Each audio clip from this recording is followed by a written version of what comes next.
Billy becomes enraged after Victoria warns him. Victoria and Billy, who have a history of late alliances and private truces, are caught in a kitchen doorway. She says gently but firmly that the family is now at risk as a result of recent actions he has backed, such as a risky product change and a public stand against a Newman supplier. She cautions that if Billy keeps publicly opposing Victor's interests, board votes and family allegiances will change, and someone will take advantage of his behavior to push him out of the spotlight. Her remarks are regretful yet realistic. She intends to spare him from a destructive altercation. She is unaware that Billy hears abandonment rather than advice, since Victoria prioritizes family ties over his own values. Billy's face is shown in close-up, first with hurt and later with simmering rage. Billy's emotional state. Billy leaves the discussion with that specific personal sting, the sense of being deceived by the one who ought to be closest to him. The suggestion that he will be disposable if he chooses the wrong side goes beyond the simple advice. The statement feels like an exile order to a guy who has yearned for belonging yet loathed being confined by legacy. He is shown pacing Jabot's product lab, repeating Victoria's identical words, and a montage of the occasions when family elders had ordered him to wait. Anger gives way to resolution. He resolves in his private monologue that he will no longer be controlled. Instead of permission, he wants agency. The first flare, a transaction, and a choice the transaction that goes too far. And foreign company offers a lucrative licensing arrangement with conditions that will hurt Newman suppliers, which acts as a stimulus. Billy stealthily advances the agreement through a smaller committee, seeing a chance to establish himself and modernize Jabot. The deal's public pitch is alluring. Direct access to customers, new funding, and an opportunity to revitalize Jabot's reputation. Victor, however, is enraged by Billy's push for it and his avoidance of the necessary family screening. The patriarch considers the agreement offensive, since Billy is not only going against the grain, but also weakening Victor's position among established allies.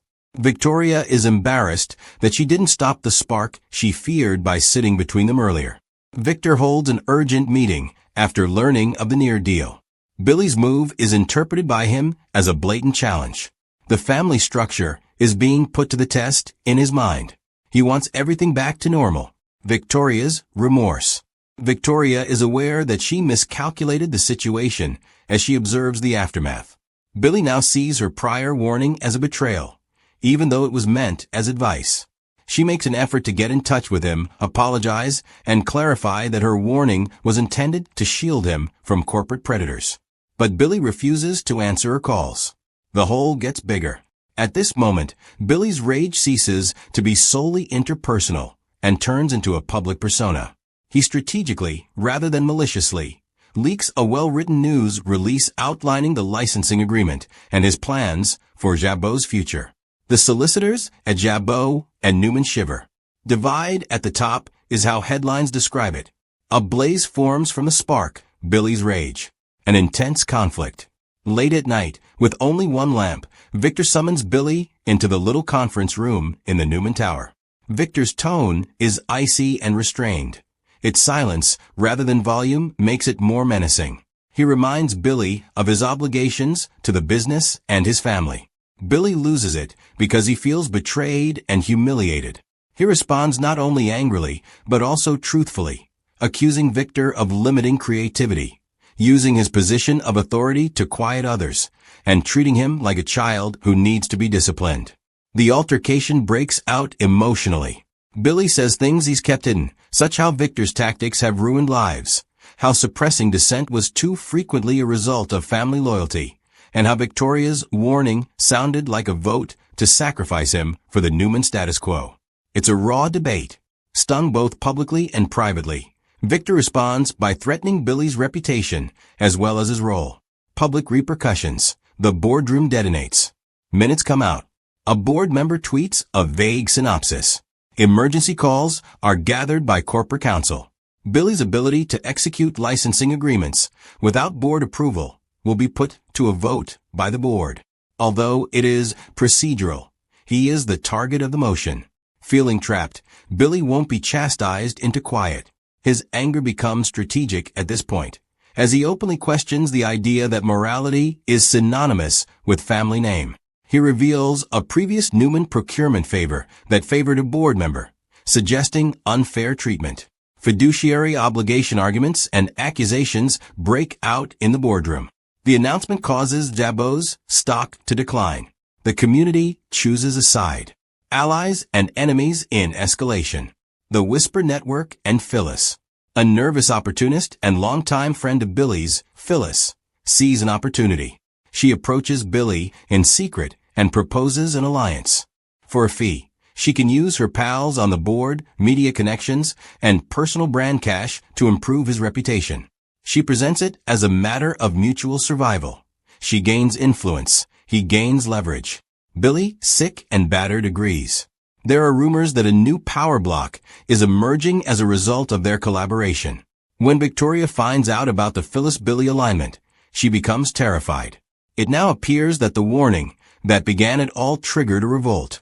She has to choose between reaching out to the new coalition she once only partially supported or stepping up with her father. Her decision will be significant. The Counterstrike by Newman. Victor doesn't sit around doing nothing. He quietly casts doubt on Billy's judgment through longtime allies, which leads to an internal investigation into the alleged procurement favor Billy revealed. Selected documents leaked by Victor's team suggest Billy might have been careless, not malevolent, but careless enough to warrant a temporary decision-making restriction. The effort works. A few board members vote to temporarily deny Billy approval of the unilateral deal because they are worried about risk and liability. Although the action is clinical and lawful, it feels like a form of banishment.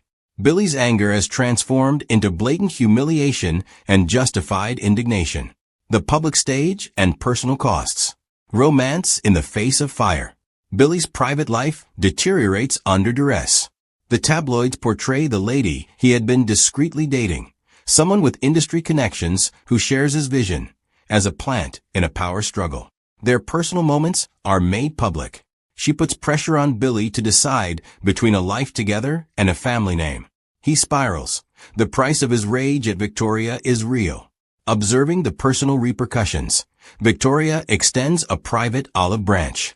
She wants a reunion that is both maternal and political, a compromise that allows Victor to make a measured surrender and preserves Billy's dignity. Billy, however, is beyond consolation. No amount of apology can heal the wound.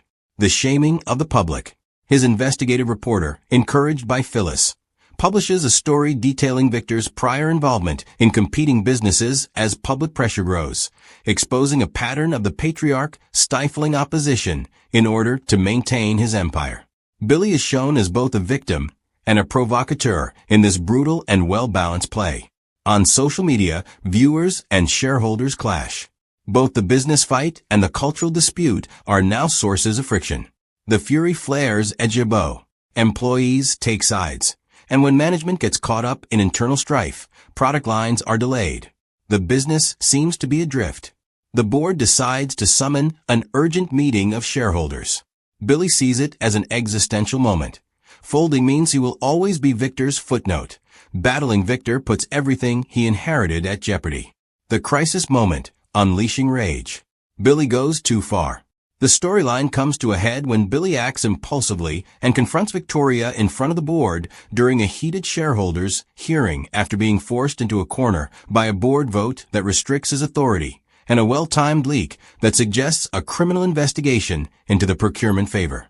He considers her betrayal a public vote to erase him, questions her moral character, and reveals secret emails and messages he had stored that show her warning was a combination of pressure and advice planned with Victor. The cameras are spinning in the hearing chamber. Billy's disclosure is untidy and unfiltered. He refuses to remain quiet, identifies people, and displays timelines. The audience outside gasps as the board is taken aback. Some find it to be cathartic, while others view it as embarrassing theater. The aftershock. There are seismic repercussions right away. When it comes to older trustees who value discretion, Victoria's trustworthiness declines. Because his family name is now involved in a controversy, Victor feels ashamed in public. Billy wins over younger staff and shareholders who want innovation to dynasty power. Phyllis smiles, pleased that her strategy was successful.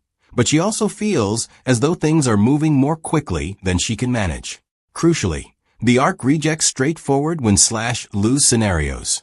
Reformers have been energized by Billy's anger, but he has also lost a great deal of trust and jeopardized relationships that he cannot undo. The turn, reckoning and backfire regulatory and legal pressures. Regulators start to inquire about proxy procedures and governance. Investigators investigate into the procurement favoritism allegation. The board's earlier rash decision to restrict Billy now appears reactionary. Billy's discovery of the pattern is currently a component of a broader audit of the influence of families on procurement. Billy's faction supports some of the company's greater transparency measures, while irate shareholders who want cooling off regulations want others. Feeling the fire, Victor promises reforms in a heartfelt public address. However, it is evident that his authority has been harmed. Formerly supportive board members now hedge their bets. Individual penances. Billy is left to consider the human cost. He has a movement and supporters. He has adversaries as well as a reputation that is now associated with strife. Victoria, who thought she was defending the family, has to acknowledge that her warning caused an unintended chain of events. She has to consider the morality of choose an institution over a person. This sets up a moving, private scene in which Victoria and Billy try to understand what betrayal means for leadership and family in a calm, rain-splattered chamber. The wounds are genuine. There is no neat conclusion. Equilibrium and resolution. The prolonged bargain. Redesign emerges from disorder.